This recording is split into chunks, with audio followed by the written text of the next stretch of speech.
Good morning, everyone. Welcome to the Distinguished Research Seminar Series in the School of Communication, Hong Kong Baptist University. And today it is our great pleasure to have Professor Guobin Yang. Professor Guobin Yang is a Grace Lee Box Professor of Communication and Sociology at the Edinburgh School of Communication and the Department of Sociology at the University of Pennsylvania, where he directs the Center on Digital Culture and Society and serves as Deputy Director of the Center for the Study of Contemporary China. He is an author of The Power of the Internet in China, Citizen Activism Online, The Red Guard Generation and Political Activism in China, and the Wuhan Lockdown. He is also the editor and co-editor of 6 books, including Engaging Social Media in China, Platforms, Publics, and Production. So the title of his talk today is How to Study a Pandemic While Living It, Narrative Enquiry and the Wuhan Lockdown. He will discuss his new book, The Wuhan Lockdown, which is a very impressive effort. He collected a vast archive of more than 6,000 lockdown diaries for this new book. And as he described, his aim in this book is to tell the human stories in Wuhan against the background of their complex historical and social contexts. So without further ado, I will pass the floor to Professor Yang. Thank you, Professor Yang. Thank you, Professor Song, for your kind introduction and for inviting me to give this talk. Good morning to everyone in Hong Kong, and good evening to anyone who might be in my time zone. Really great pleasure to see you all here. So what I'm going to do is first just going over a few slides to give you a sense of the contents of the book, what the book is about. Obviously, I won't be able to go into a lot of details, but at least some idea. But then I will move on to discuss why I wrote the book the way I did, because I thought of this as not the kind of conventional social science book that we might be familiar with. At least it's different from the books I've written myself. So I wanted to spend some time explaining that. So just first of all, the book itself. So on the left-hand side, the cover is the original publication from Columbia University Press, and the right-hand side, the title in green, is the reprint edition published in India. So I'm very happy that it has 2 editions. The contents are exactly the same, the page number, everything is the same except the cover, really. And the publishers are different. So the contents, okay, so here's the table of contents of the book. It has 9 chapters in addition to a conclusion. It doesn't have the usual introduction where scholars usually discuss their theoretical framework. I have a preface where I discuss the background for writing this book, the kind of material I use, and then I jump straight into the stories. So the first chapter is a description, effort to try to capture the very initial responses after Wuhan was locked down on January 23rd, 2020, based on diaries. And I want to discuss this, leave this to a later discussion. But basically, the first chapter is to capture the kind of atmosphere, emotional responses, visceral emotional responses, the shock, anxiety, fear, in the first initial period of the lockdown. And then the second chapter is more of a kind of historical chapter, it goes back to the recent decade, really try to provide the social, political, cultural context for understanding the kind of situation that that we were in, in early 2020, especially a discussion of the changes in internet culture, politics, in civil society development. And then beginning from chapter 3 all the way really down to the end is about the government policies of the lockdown, various policies throughout the lockdown period, the 76-day period, but more with much more focus on how residents in Wuhan responded to policies and responded to the lockdown, how they experienced the lockdown, how they managed the lockdown, how they managed their own lives, navigated all the difficulties, with different focus. So chapter 3 really focuses a lot more on government policies and initial responses from citizens. So trying to capture the kind of war atmosphere in that period. So it's a very loud and noisy chapter. It's full of cries and screams and shouts, stories of that kind. And then chapter 4 is a quiet, relatively quiet chapter, sometimes even meditative, because I try to give a sense of people's internal experiences, emotional conditions during that period, again, based on lockdown diaries. Because lockdown diaries, there are many of them, written by people from all walks of life, and they were also written in very different ways. Some diaries were full of comments, commentaries, responses to what's happening outside, right? Or what happening around. And some diarists were writing about their personal thoughts, personal emotional responses. So in that sense, it's sort of, there were moments of reflection, reflexivity, meditation, philosophizing even. Chapter 5 is about interactions between medical professionals and patients, how patients and medical professionals responded to the situation, including the building of the two special emergency hospitals, Thunder God Mountain Hospital and Fire God Mountain Hospital. That's why the chapter is called Fire and the Thunder. They refer to Fire God Mountain and Thunder God Mountain hospitals. Chapter 6 focuses on civic organizing. Chapter 7 is a chapter about censorship and how regular users managed, navigated that landscape of censorship. Chapter 8 is about nationalistic responses. And chapter 9 is about the narratives of, about mourning, about remembering, but also about narratives of history and memory. A contest really is about contested narratives of the Wuhan lockdown. And here, I mainly focused on the death of Li Wenliang and what his death triggered, among people, among the residents in Wuhan, as well as really in China broadly. And the last chapter is sort of really an inconclusive conclusion, and I'll explain that briefly. So that's the contents, and I'm not going to have time to really go into detail in any chapter, but I want to go over a few random chapters to give you a sense of, give you a better sense of what's there. So the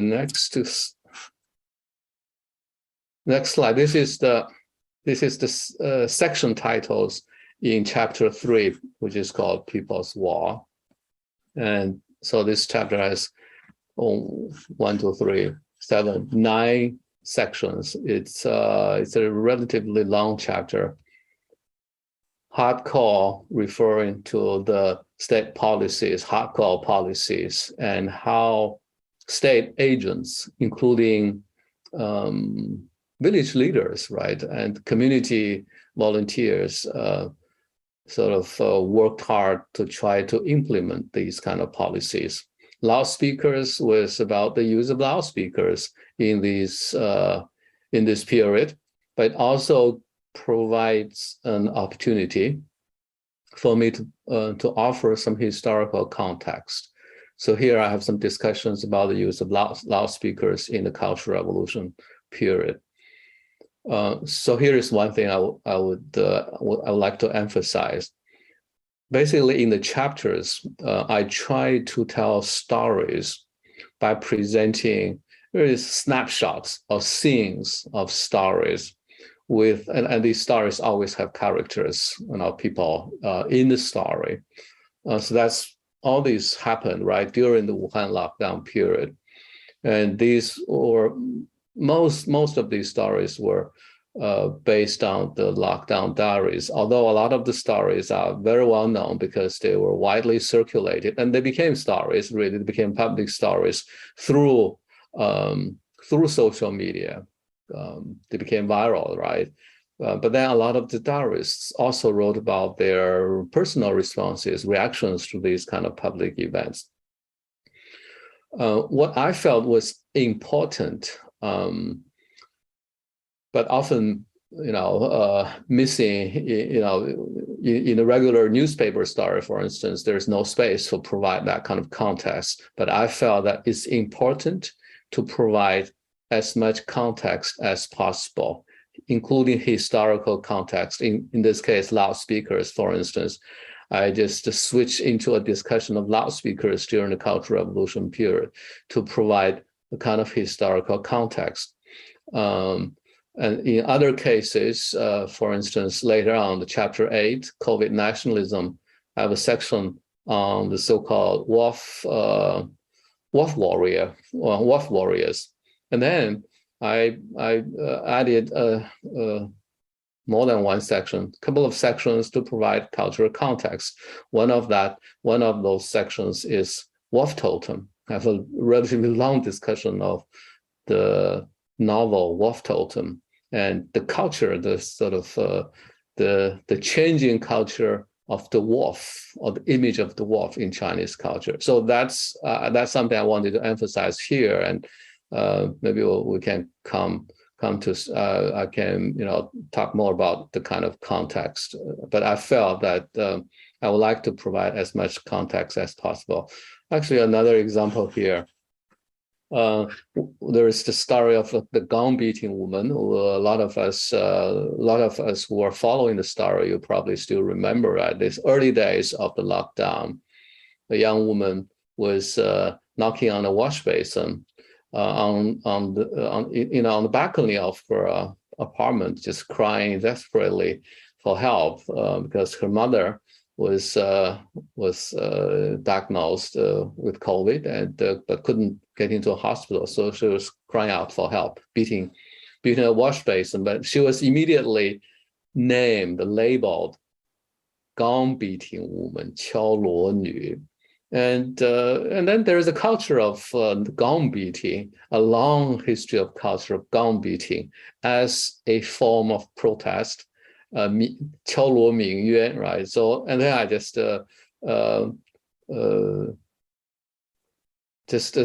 try to provide that context, have some discussions about gong beating as part of the culture of protest. The section, the story that comes right next to it is called Contribution to Critical Anti-Studies. It's about the story of this, again, one of the best known stories during the Wuhan lockdown, the so-called Hanma, the Wuhanese swearing lady, and her recorded voice, right, curse was again spread on social media, became viral, and so I told that story, provided, but then in addition to that, tried to provide some context. Is again, the image of the auntie is not only a familiar image in Chinese culture. We all familiar with 广场舞, those 大妈, auntie, right? That's almost like sometimes it's stereotypical, but there's that popular cultural image of the auntie figure in Chinese culture, but globally as well.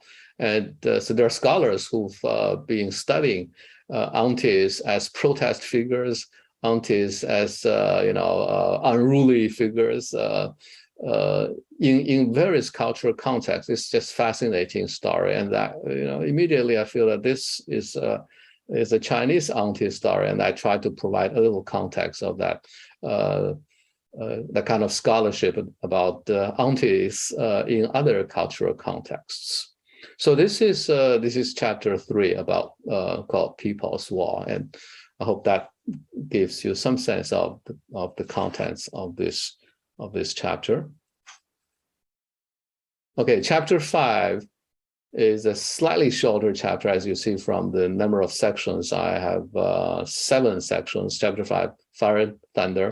Starting, the chapter starts with the story of Dr. Cai Yi from Wuhan Central Hospital. He became a very sort of 网红, right?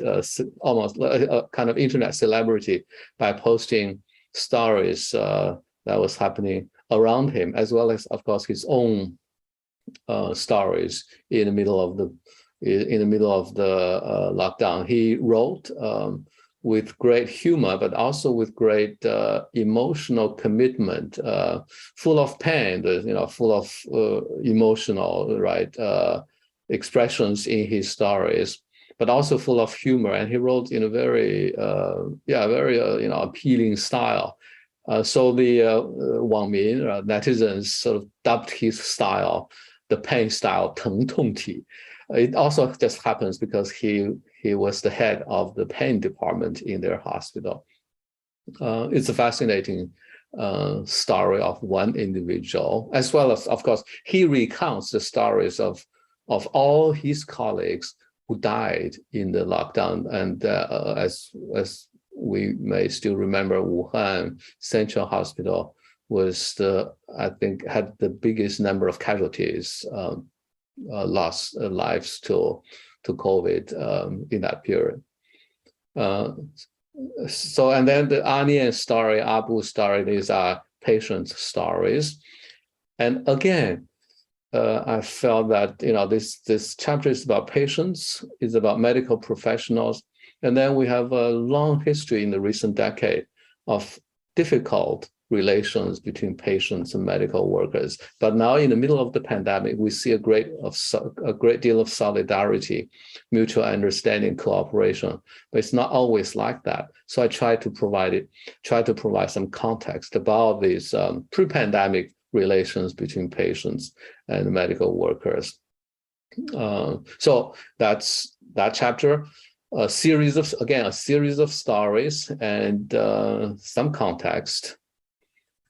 Chapter 6 is about civic organizing, and it's a longer chapter with all these other section titles. So there are stories of individual volunteers, like I start with the story of one young woman who was an animal lover, and she said that she would rather live with animals than with humans, really. So she organized animal rescue efforts after she found out, as soon as lockdown started, she found out that a lot of animals were left home and needed food and care. And she organized that. Psychological counseling organized by influential nonprofit organizations, but really depending on individual volunteers from all over the country. the volunteers came from all over the country because a lot of the counseling was done online through WeChat. There's also a very influential anti-domestic violence campaign organized by a group of feminist activists. I discussed about online fan clubs and how online fan clubs mobilize rapidly to raise funds and goods, masks, and so on, and ship them very quickly to Wuhan.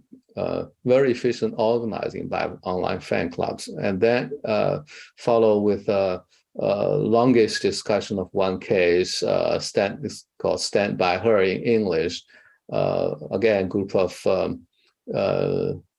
young women organizing to help frontline female workers in Wuhan. And they, I also sampled a few stories of the individual volunteers. It's a variety of people working for this campaign.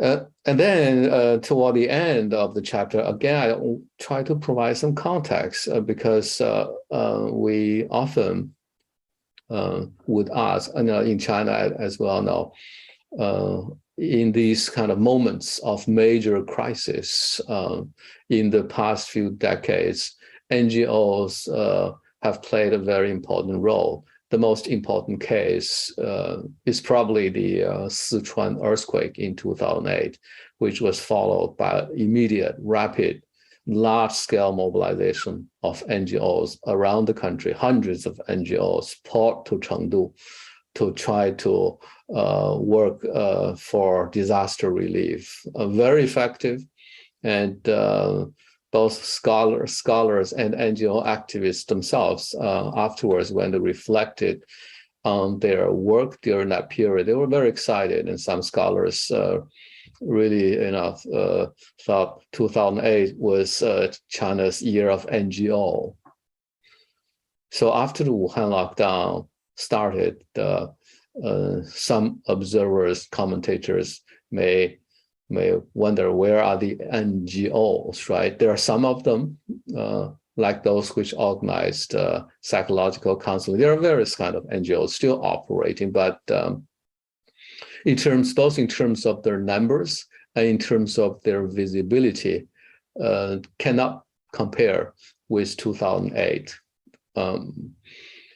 Even those NGOs which were operating during this during the Wuhan period, they are NGO by 2020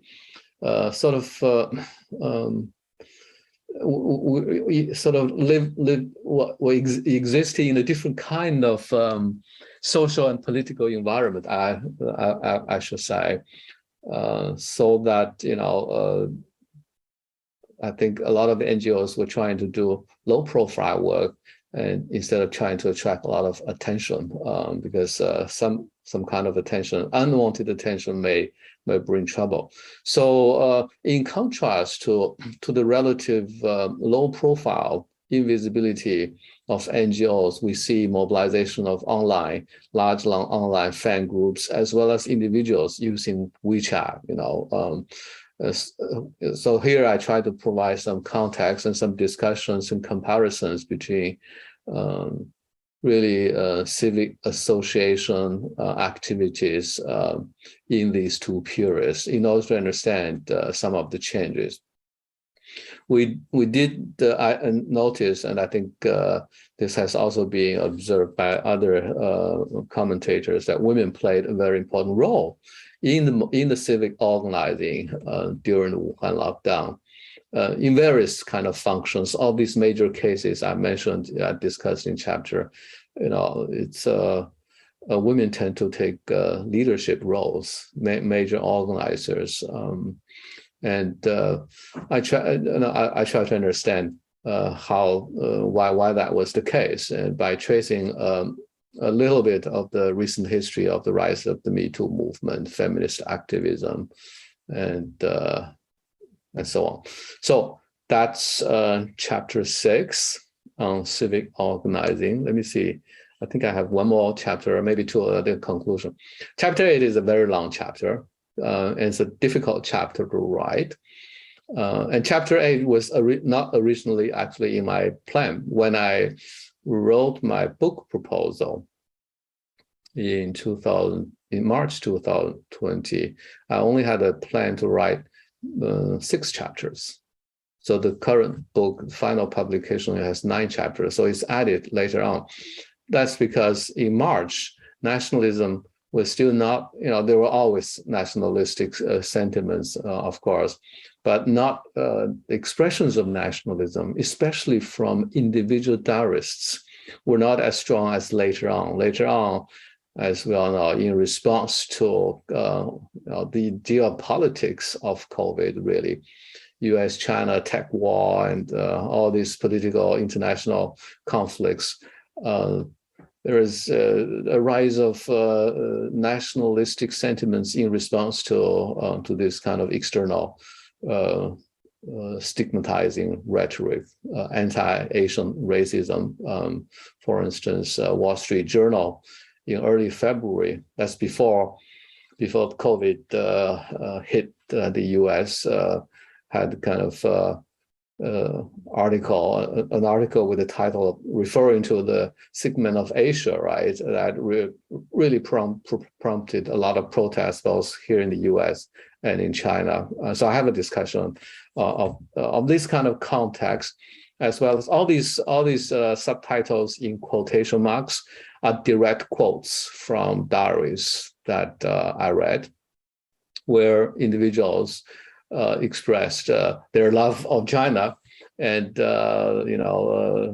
because they felt that what Wuhan was doing was good, was, even if they couldn't leave home, the virus was the epidemic. Initially it was called epidemic, and then pandemic came under control very quickly. So there was a lot of pride. So I have very detailed discussions of these kind of individual nationalistic sentiments, as well as one of the more kind of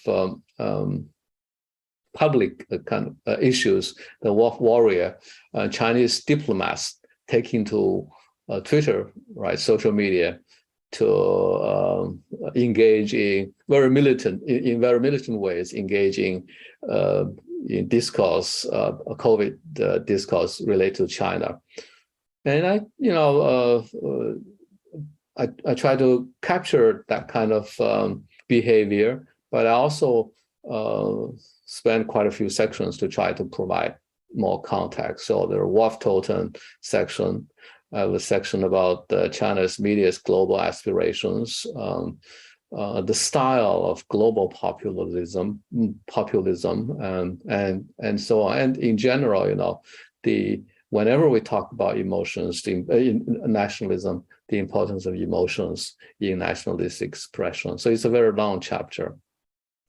This is the conclusion. What I have in the conclusion, like I said, it's inconclusive conclusion, and it's deliberate in the sense that when I started writing the book, even when I finished writing the book, the pandemic was still raging, right? You can't really draw any conclusions about a pandemic that was still happening.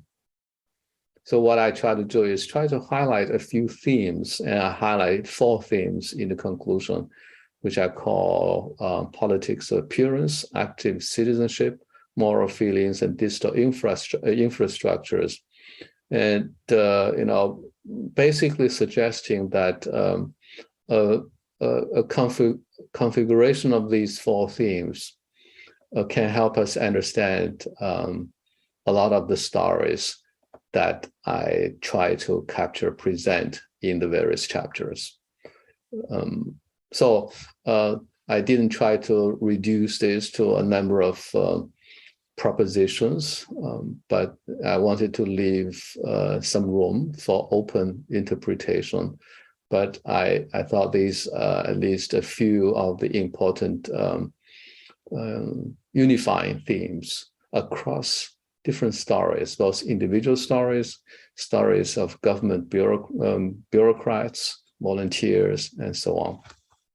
So that's a quick, really very oversimplified review of what I have tried to cover in the book. So I guess I have a little time to go on to my next part of my talk. So I want to talk about why really the nature, what kind of book is this, right? Just to help, really, it's also helped me to understand. I'm still trying to figure out what kind of book it is, even though I finished the book, right?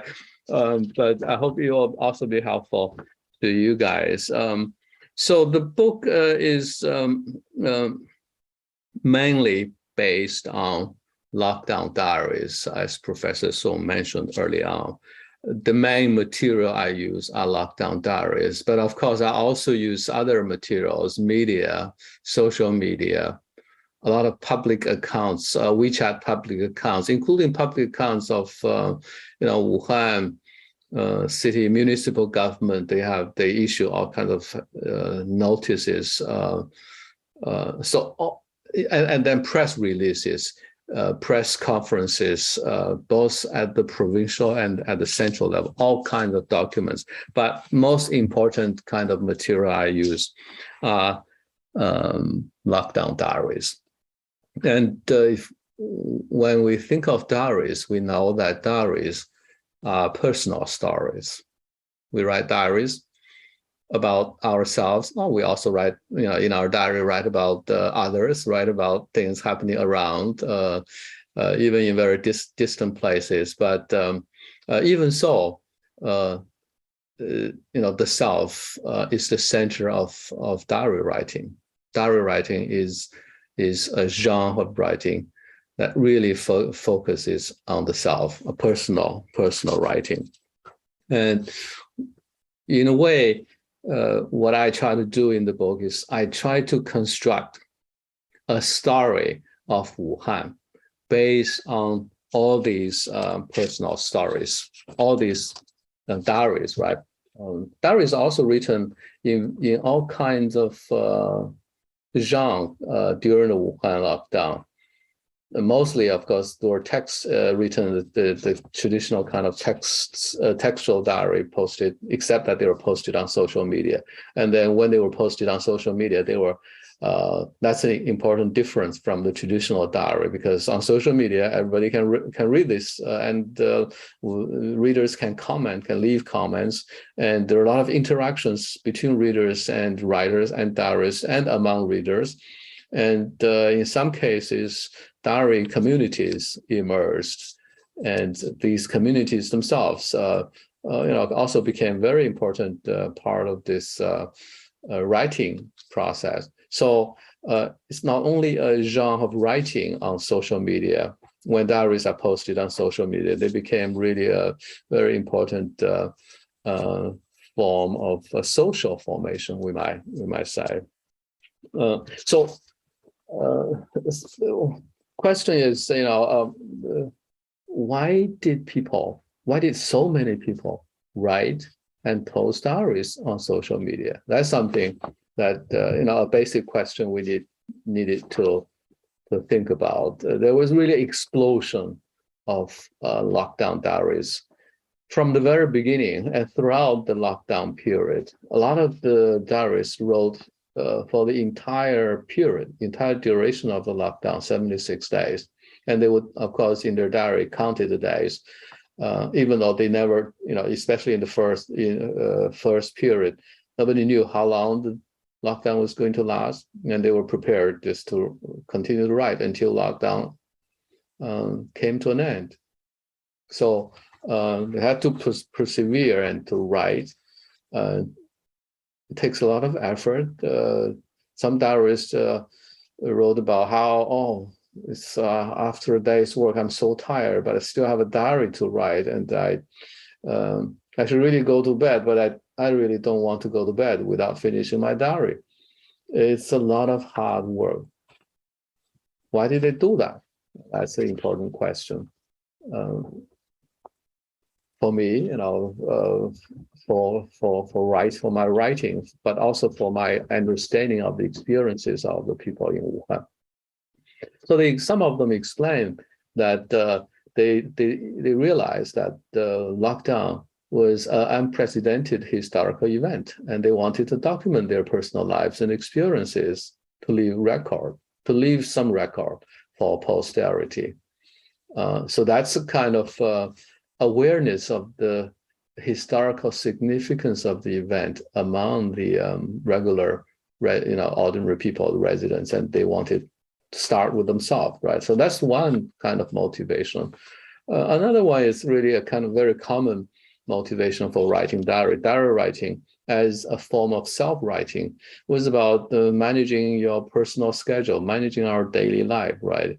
It's also about managing your future life. You can also plan what you're going to do tomorrow, and you can also reflect on what you did yesterday and what you could have done, what you should have done. So it's a lot about managing personal lives, and this became particularly important during pandemic times, right? It's a time full of uncertainties, full of worries and pains of all kinds. So writing down one's thoughts, sometimes in great detail, really was a way of personal management. I think that's an important reason why so many people wrote lockdown diaries. As online diaries, I don't have to go a lot into this, but I often get the question, how are they different from traditional diaries, right? I already mentioned that they are different. The major difference is really that they are posted online, shared on social media. But then the question would be, then if you're posting your diaries on social media, then would you still write about things that you would normally write, let's say in the past, in your private diary? I think that depends, because even in earlier times when people wrote diaries, again, depending on social political context, people may write about some things and not about other things. Some diarists wrote their diaries with the goal of eventually publishing the diary or sharing them at least with some readers. But then also, on social media nowadays, we all know that we share everything on social media. All the private things, personal lives now on social media are becoming public. So there is already, over the past 30 years, right, kind of 30-year history of the Chinese internet, there has been a growing blurring of the boundaries between the private and public. I think different understandings of what is private, what is privacy. So I would say that there are definitely still differences, but not maybe the differences between the online diaries and traditional diaries may not be as big as we may imagine. And of course, in terms of the typical features of the genre, right? People still start with the date, the weather conditions. It's a chronicle of the day's activities. That's very similar to the traditional diary. But of course, in the pandemic, in the pandemic period during the lockdown, almost everybody took note of the daily case count. How many cases of infection, how many deaths. A lot of the diaries recorded these kind of information. And that's, again, very consistent with the kind of writing that people do in the past, the diary writing. So all these really provide, I think, really extremely valuable material for understanding personal lives, personal experiences, subjective experiences, because people will talk in detail about their own emotions, but also how they reacted to policies, how they reacted to public events, public incidents, For instance, after Li Wenliang died, almost every diarist in their entry for that day, the day of his death, would write about Li Wenliang's death and would express their personal emotions, their grieving for Dr. Li's death. So it's valuable, extremely valuable for understanding, in other words, public responses or citizens' responses to major public events during that period. The kind of insights and even you do interviews, you may not get, because this had the kind of immediacy that interviews that are done, let's say 2 years later, will be different, because when you do interviews, people have to recall past events based on memory, and past events may have faded in various ways, right? So it's these kind of documents, which sociologists in the past use a lot and call them personal documents or personal records, used to be considered the most valuable documents for sociological analysis. And I still feel that they are, especially for understanding the kind of experiences that I try to capture in this book. But they also, I think, provide a lot of insights for those of us who are interested in Chinese politics, Chinese society in general. I think a lot of insights for understanding Chinese politics and society more broadly.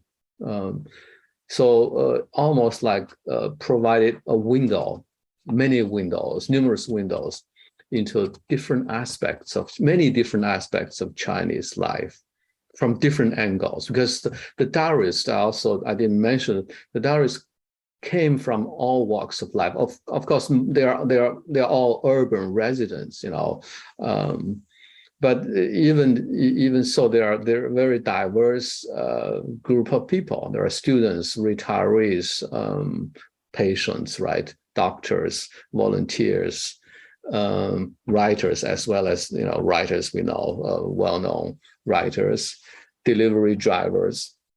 A great variety of individuals who talked about their personal experiences. And really, I think, extremely valuable insights into all aspects of Chinese lives and politics.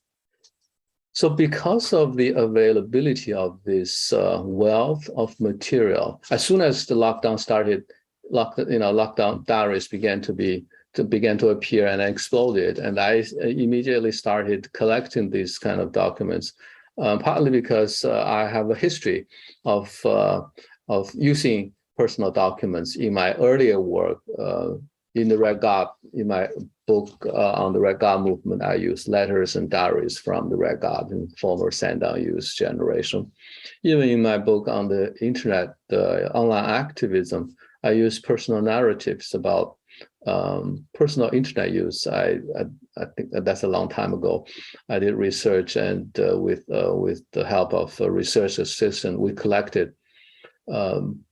invited internet users to write down their personal stories of the internet use. So I have a long history of using this kind of personal documents. So when I saw lockdown diaries appear, I immediately realized these are going to be really valuable, and they were not going to stay for very long. Many of them have already disappeared, actually. So I started collecting them, spent a lot of time collecting them.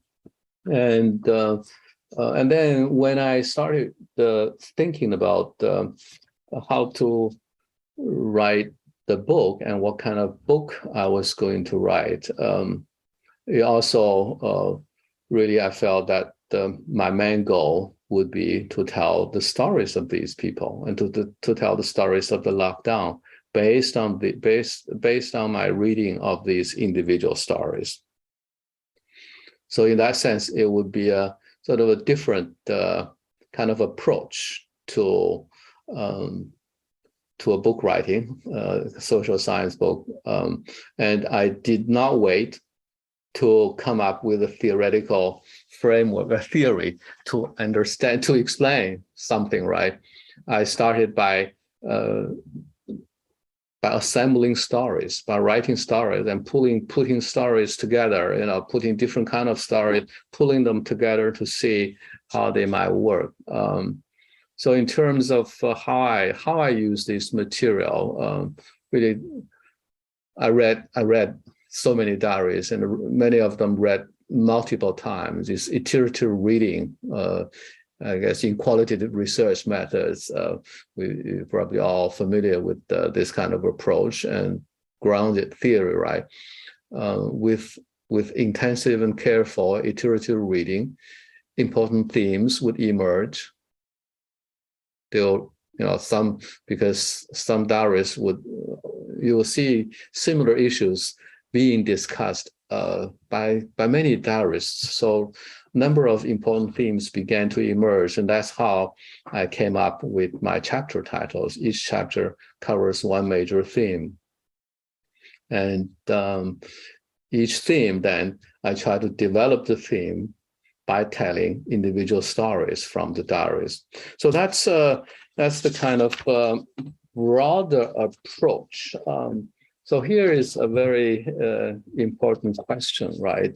Because we might ask, well, this is a social science book, right? So still a social science book, social science analysis. Are you just telling stories? No theory. I wouldn't say there is no theory. What I said in the preface, I had some discussion about this. What I said was that, writing in the middle of an unfolding crisis, when people were still really suffering, right? A lot of pain and fear and death and tragedies and trauma and so on and so forth. What was the most urgent thing to do? To me, I thought the most urgent thing was not to try to theorize those people's experiences.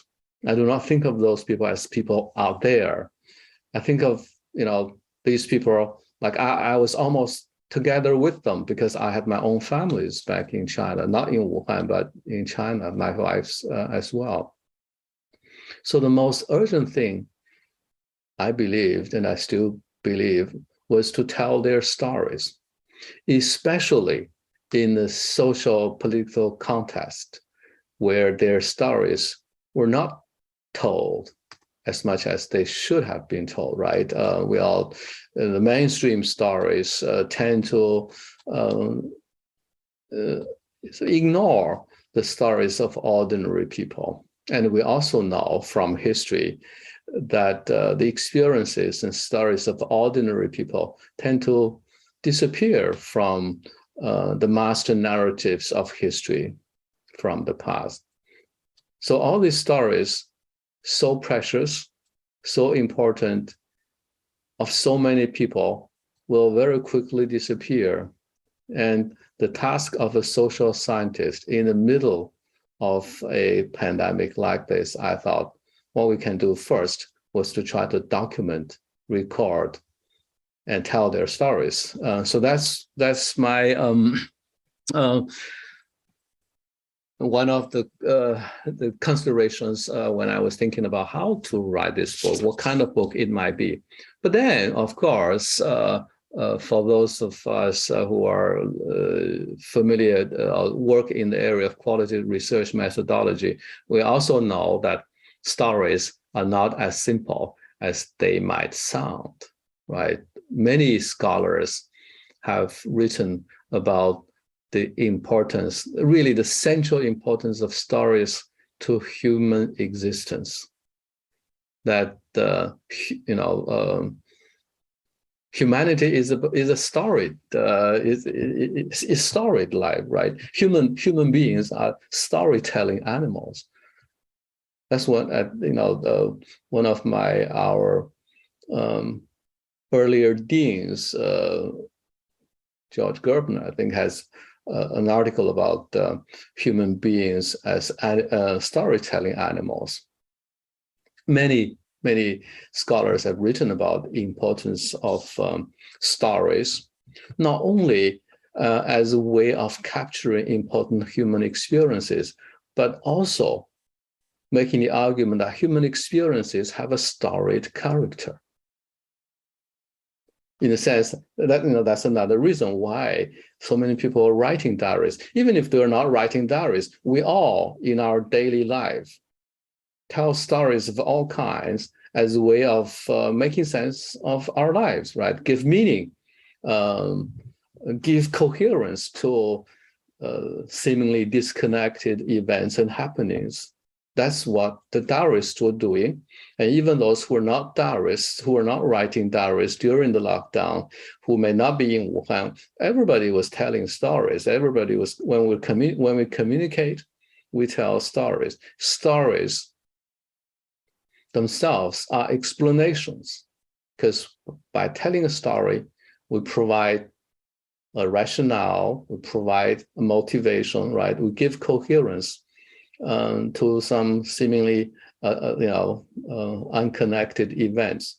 So in that sense, telling story, a book that focuses on storytelling does not mean that it does not provide explanation. It just provides a different kind of explanation, or it tries to provide explanation in some different form. So that's, I guess, let me see whether how much time I have. I think I've used a lot of time. I could go on to talk more, but I think I will stop here, Professor Song, so that I can take questions and we can have some conversations. Thanks very much, Professor Yang, for this fascinating talk. I was kind of impressed because I thought this work, for me, it was kind of exemplification of what C. Wright Mills called sociological imagination. Because according to him, it is to make the connection between the personal challenges and troubles and the public social issues. And I think Professor Yang, this work is kind of involves the ability to recognize personal troubles are rooted in public issues. So the way how you involve to interweave the analysis of personal narratives and public issues trouble for me is a kind of exemplification of what C. Wright Mills called the sociological imagination. I think I'll open the floor to the audience. If you have any questions, I already see Daya raised her hand. Yeah, Professor Tusu, please. Yeah. Thank you, and welcome, Guobin, to our. Hey, how are you? Good to see you. Lovely to see you. I think last time I saw you was in Beijing. It's Schwarzman. You very kindly came to give a couple of lectures in the course I was teaching. So happy. That's before the pandemic. That's before the pandemic. I was going to say that. So it was a very different world. But I have to say, I haven't read the book, but it has really, this presentation has made me feel I need to buy it as soon as I can. I'm going to be in Delhi in December, so I'm going to get this book, cheaper edition in India. But you was just saying towards the end of your talk, the importance of storytelling. I think this is a phenomenal work. It's like when future historians will talk about this great pandemic, your book will be cited because it will have, I expect from what you describe, extraordinary detailed, insightful, grounded material, which most of us in academia do not really engage with very much, with honorable exceptions like you. So phenomenal work, and looking forward to reading it. I have two questions. One is about while you're looking at these diaries and other documents, is there much discussion about the origins of the virus? Because that was a very controversial subject at that time and still remains a controversial one, not just within China, but globally. So was there any discussion in that? And that question is also related to the chapter 7, where you talk about, there's something called game of words, where you talk about censorship, a topic you've written extensively about. How does these diaries, because they're online diaries, how do they negotiate a kind of communication ecology which is so centralized and so sophisticated in terms of controlling the narrative? So that's one question. The other question is broader, because that sort of directly interests my own research interests. I'm like you, with your book, you had to expand, from 6 to 8 chapters. So I'm working on something on geopolitics, which is even more dangerous kind of area because it's broader than one country. And I'm writing a chapter on COVID itself. I'm calling it the geopolitics of crisis communication.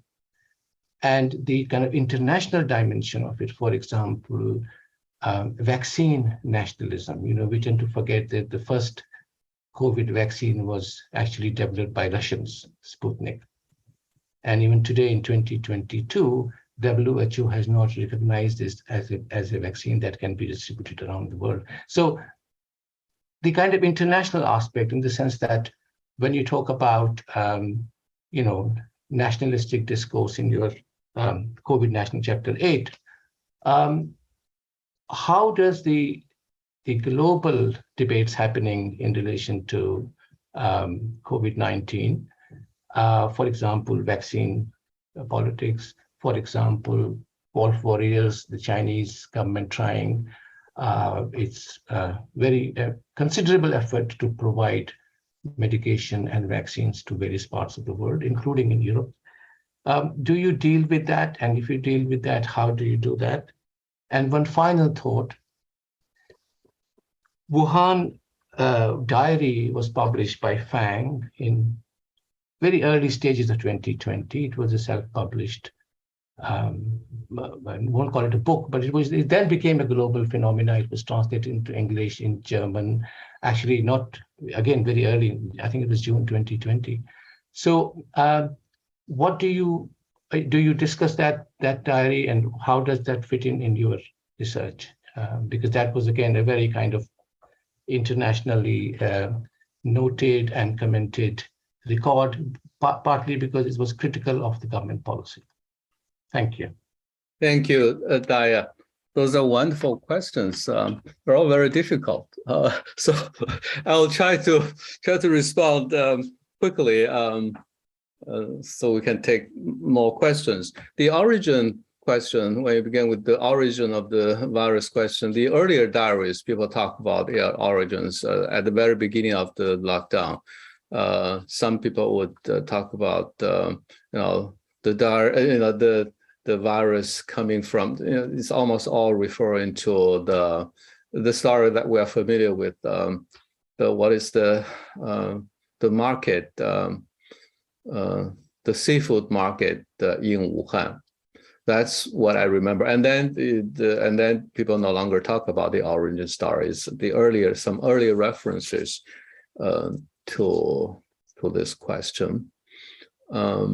The censorship question is important, and in the chapter on censorship, the game of words, as the chapter title suggests, it is really mainly about how regular users try to navigate this kind of landscape. It's also interesting to note that the early period, almost the entire period, but especially early period of lockdown, there was not only explosion of personal writing, but the Chinese journalists did a fantastic job producing investigative stories and reports, and traveled to Wuhan, right?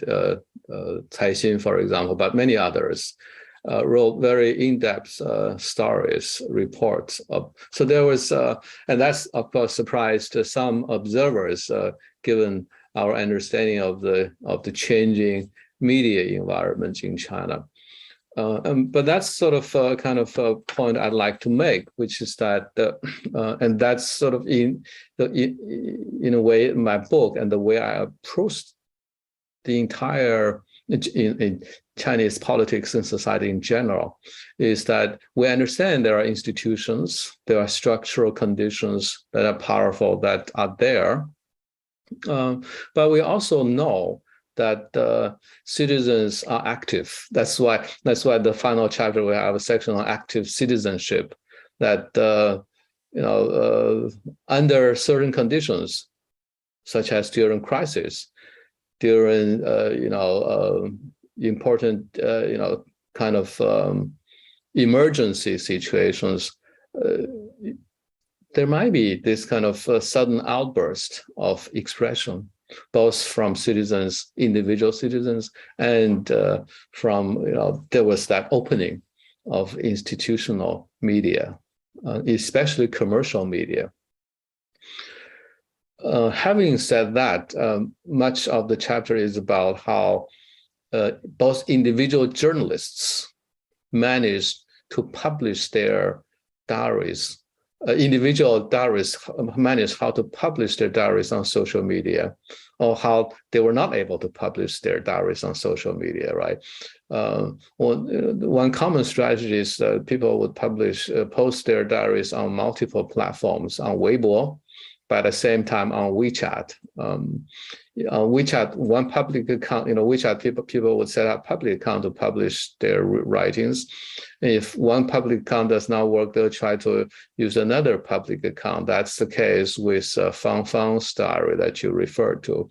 But of course, Fang Fang's diary was being posted, her diaries were being posted with the help of friends who are living outside of China, but they were still posting on WeChat. And their public accounts were closed, and then they opened another one. And it's a game. It's almost like a game. And there are many other such stories that I tried to tell there in a way that we learn a lot. We don't usually hear this kind of stories, individual stories of I spent an hour trying to post this diary entry, but it just wouldn't go through. And eventually, after trying again and again, I changed one word, and then it worked. Things like that. We see that kind of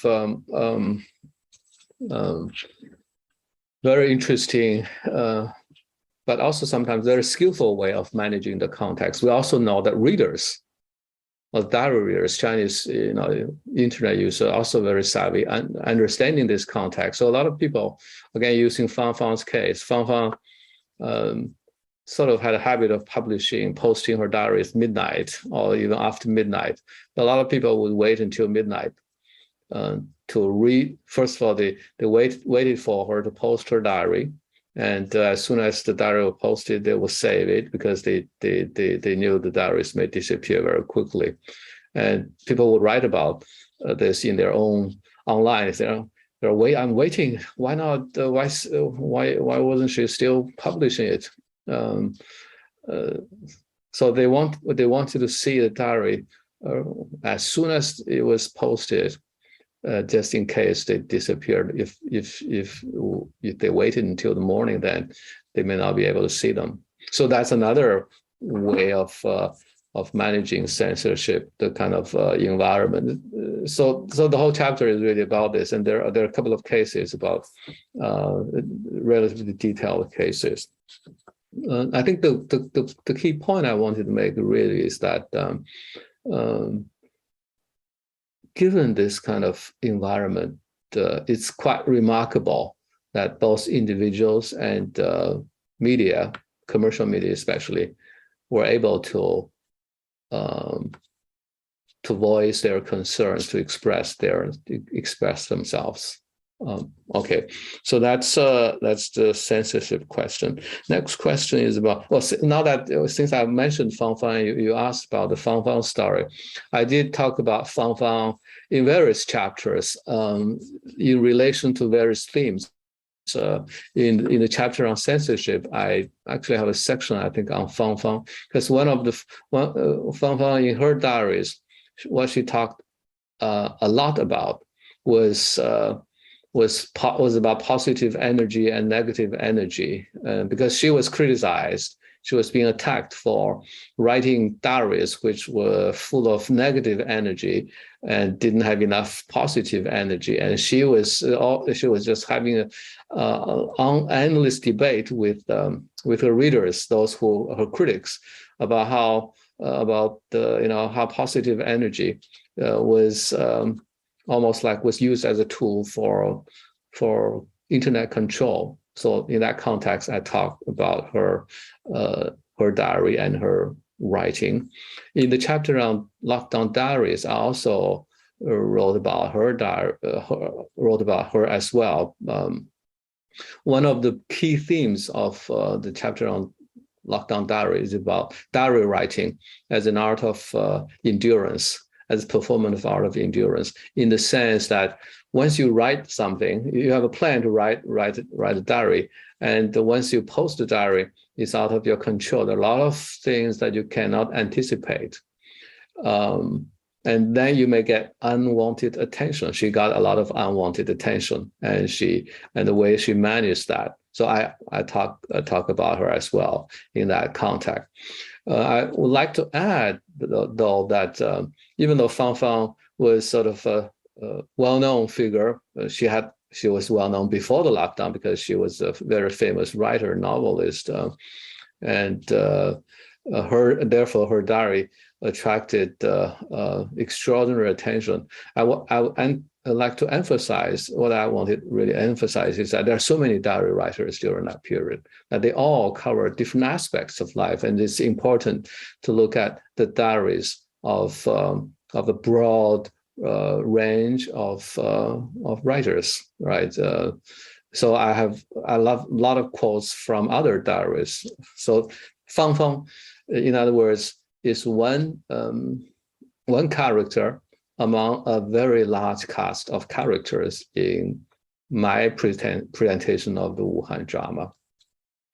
The question about nationalism, vaccines and nationalism didn't quite come up in that period, really. So the book really I try strictly to focus on the 76-day lockdown period, even though I think I also used later on, I also took the story beyond April 8th was the day when the lockdown was lifted. But it's after that, vaccine became more of an issue after that.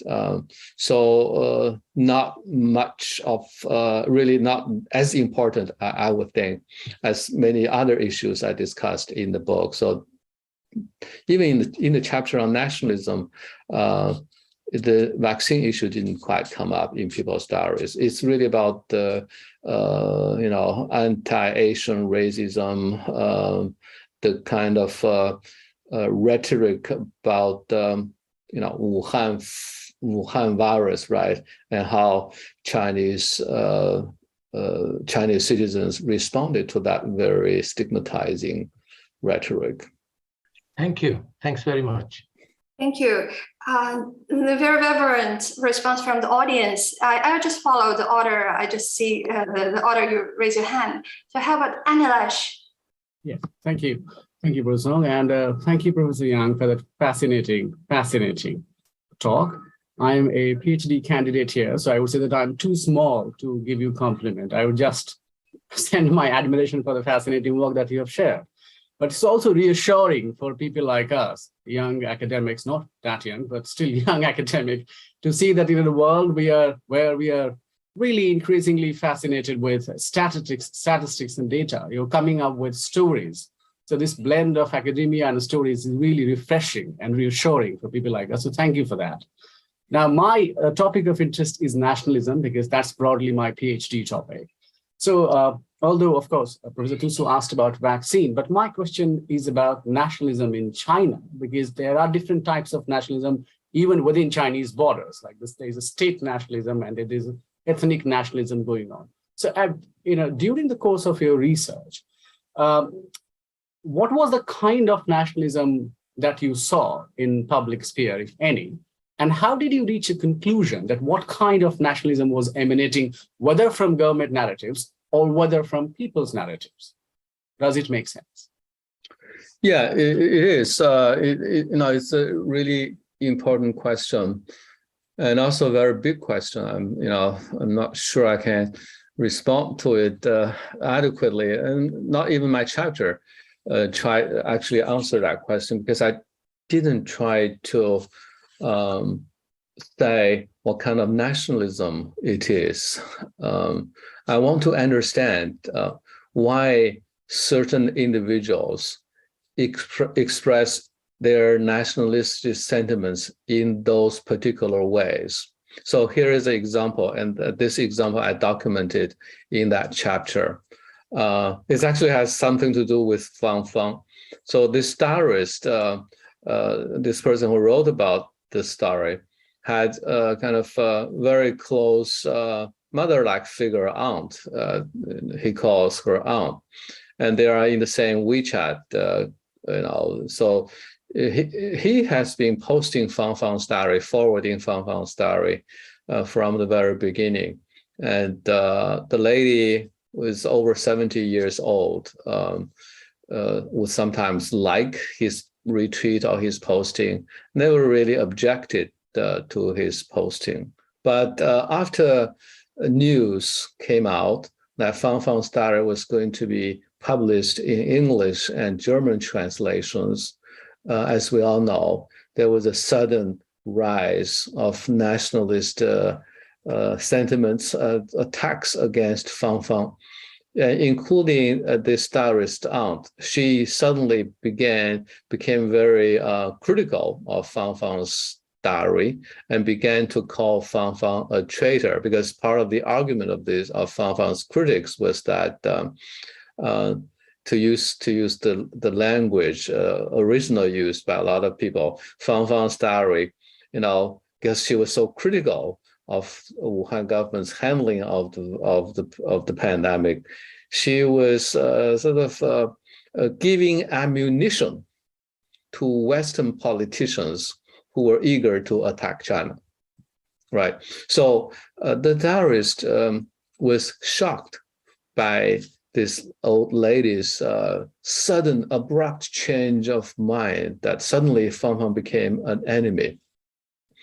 And she, and her aunt, his aunt, this lady, has always been kind, extremely kind person.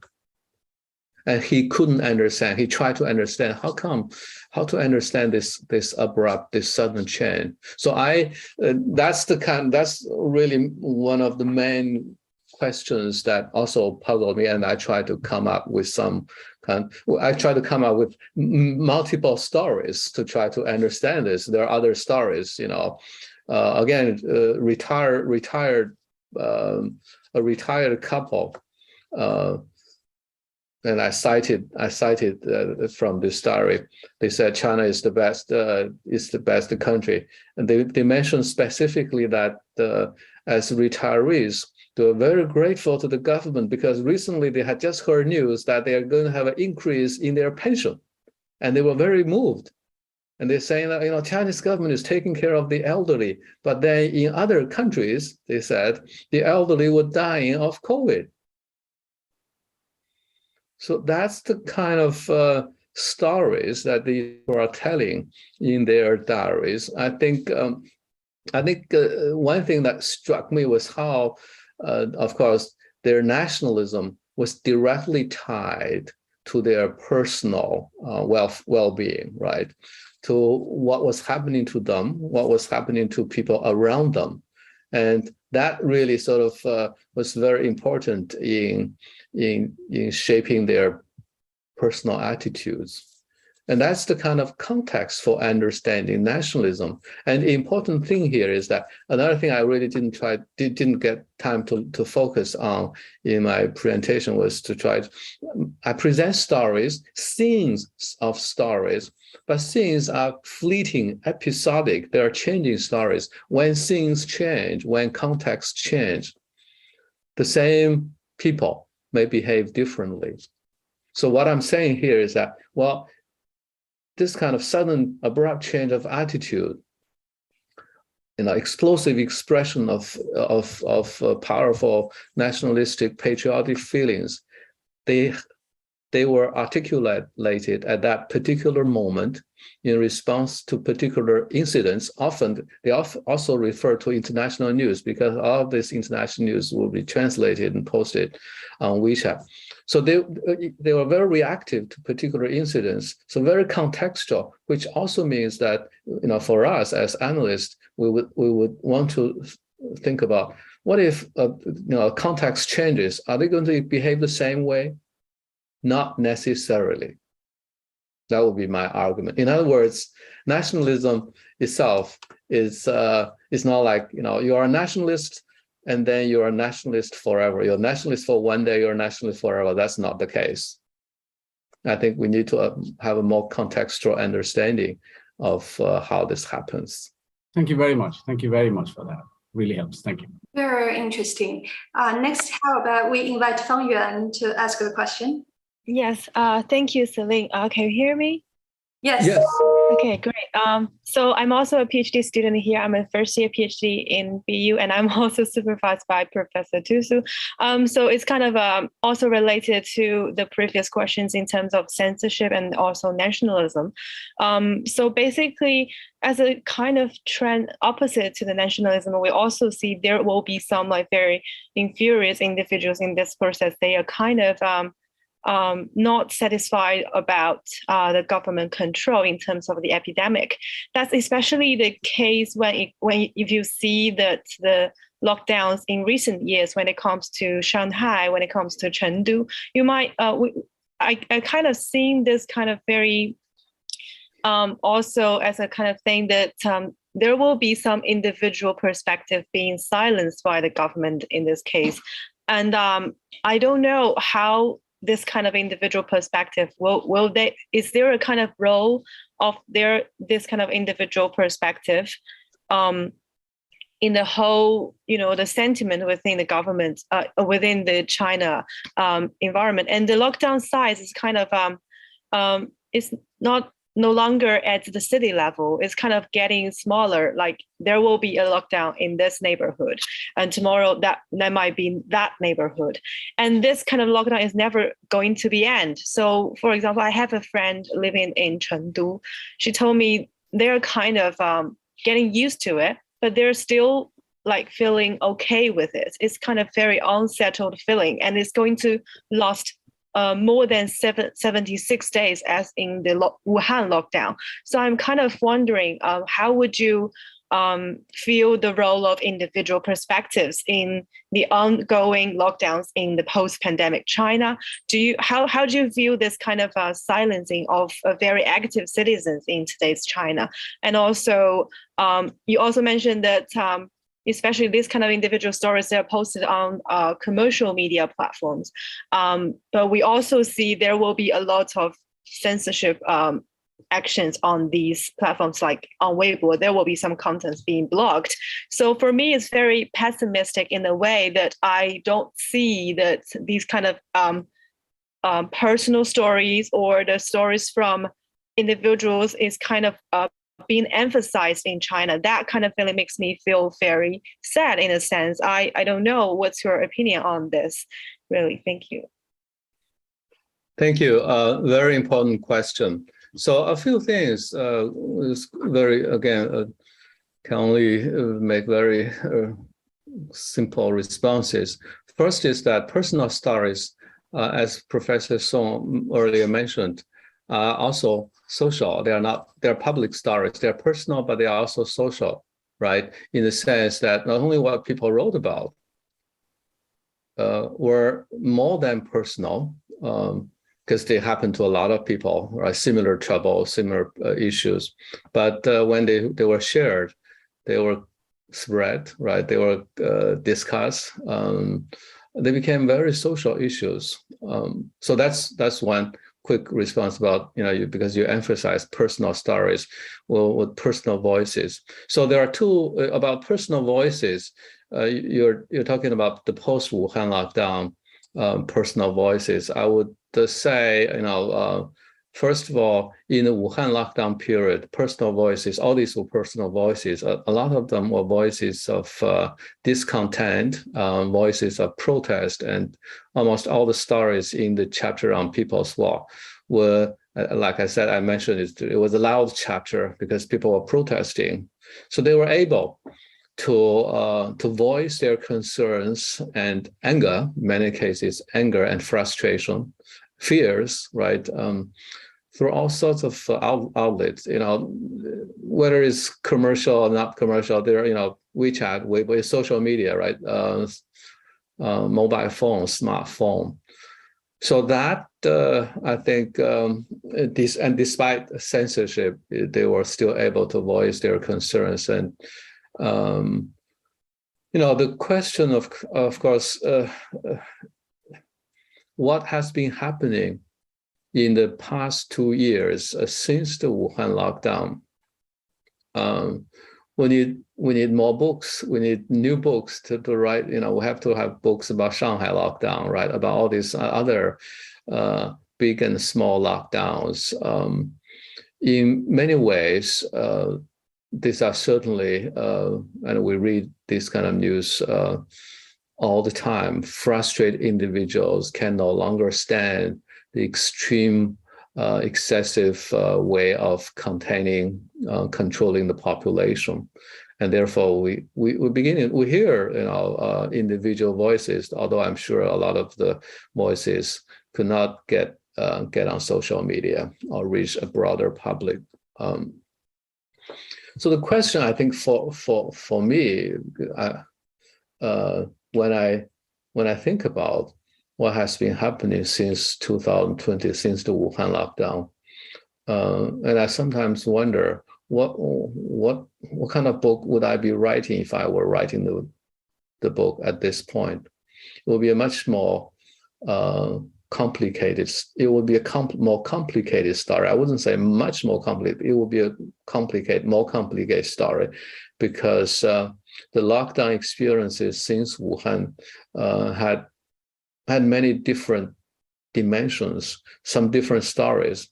Wuhan was extraordinary in the sense that it was the first lockdown ever, right, in the entire pandemic in the entire world, and citizens were really sort of practicing good citizenship by following government policies. Even though they were protesting, they were very sort of carefully following the orders, staying at home and not going out. But at that time, there were also no protection from vaccines and so on and so forth. So a lot of things have changed since then. People's understanding, our knowledge of COVID has changed. Social context has changed. So we have to understand what has been happening in recent lockdowns against these new contexts. Although I would also argue that I try to capture a particular kind of political logic through some of these stories throughout the book, which I try to capture in the final chapter. I call it the politics of appearance, a kind of obsession with appearance. Sometimes can be positive, but at other times can have disastrous consequences. This is the kind of formalism that a lot of diarists are critical of, including Fang during the Wuhan lockdown. That kind of obsession with appearance, when taken to a particular extreme, can lead to disastrous consequences. I think there is a kind of connection between the politics of appearance in the Wuhan lockdown and the kind of politics appearance we continue to see in other cities since then. Thank you so much for answering my question. And also, I think it might be a very interesting thing to also write something about a series maybe about the Shanghai lockdown, also Chengdu lockdown. So I'm very much looking forward to that. Yeah, thank you. Thank you. I'm sorry that we nearly run out of time, so we may only have time for one final question. But the audience response is really vibrant today. According to the order I saw from my screen, so shall we give the final opportunity to Yijun? Yeah, Yijun, could you make your question brief? Because the time is up. I really do not want to keep Professor Yang too late. I know it's very late on his side. Yeah, okay, let me be brief. My question is about Professor Yang's experience of writing this book, because I found Professor Yang is very interested in recording the experience of the netizens. And as Professor Yang just said, the diaries can be very private, and sometimes I think it can be very sentiment and can be very ridiculous.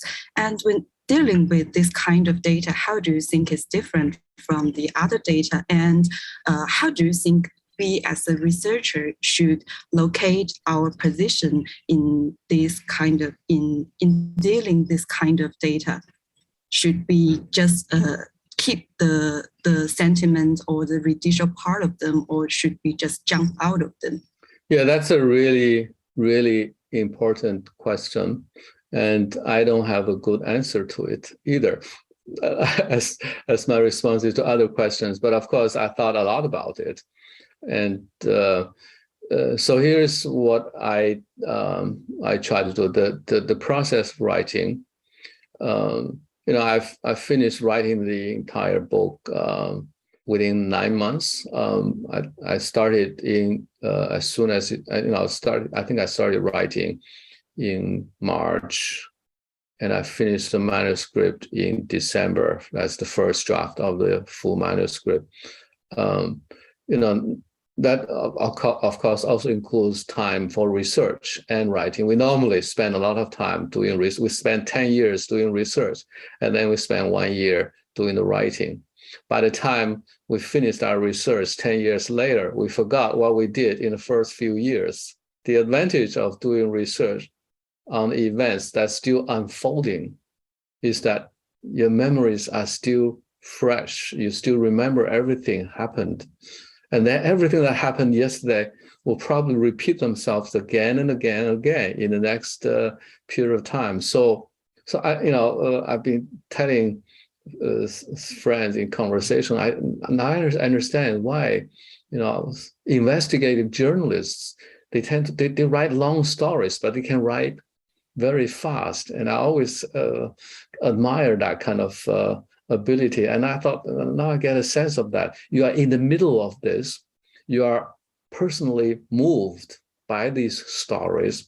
They are, they left deep impressions on you. So when you write, I don't have to just go, search all my computer or bookshelf for a particular quotation. I know immediately what quotation I can use because I remember all those stories I've read fresh. So that's important. I think the moment, the writing, and the lesson of this is that for students especially, because you always tend to feel that, have I done enough research? Am I missing something important? Maybe I'll just wait until next year to start my writing.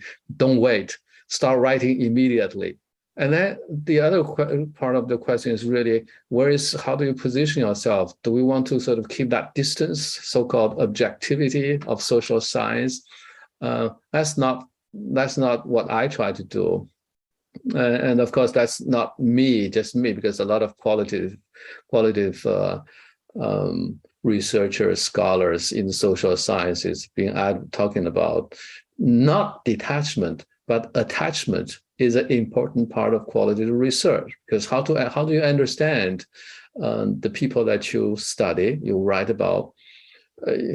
You understand by entering their lives, but it's all, by trying to enter their lives, their emotional world, their inner world, and then you get a deep understanding, deeper, I think, than if you try to pretend to be removed, right?